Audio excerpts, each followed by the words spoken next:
make a difference. Daniel is fighting for a dream.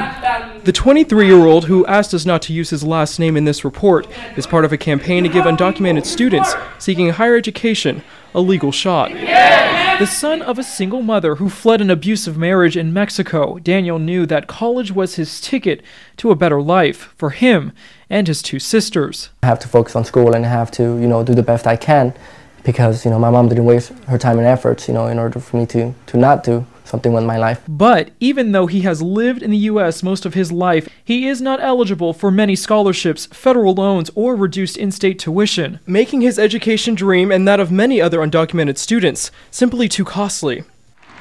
Other students like Oscar Vasquez have had to change their plans too.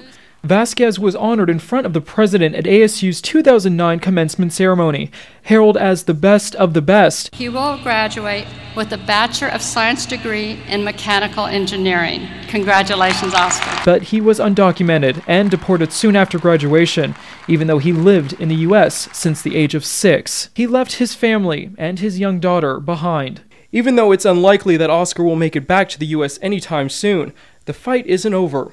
The fact is that these kids didn't get to make a decision about whether to stay in their home country or come here. Arizona State Senator Kyrsten Sinema says young people who were brought here by no fault of their own should have the chance to stay here and be educated. In all appearances and practice, they are Americans, in everything except for paperwork. For Daniel and others who have formed the DREAM Act coalition, there's hope that their American dream will survive. The coalition is pushing for federal legislation that would give illegal immigrants who migrated here when they were young and have lived here for 5 years the chance to get an education or serve in the military in exchange for citizenship.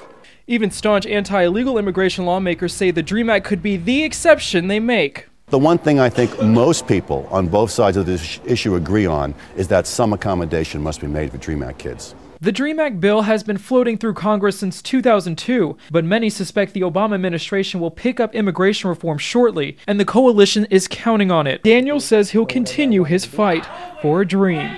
This is where the fight is, to have a better America and a more open-minded America. For ABC News on Campus, Brian McBride, Phoenix.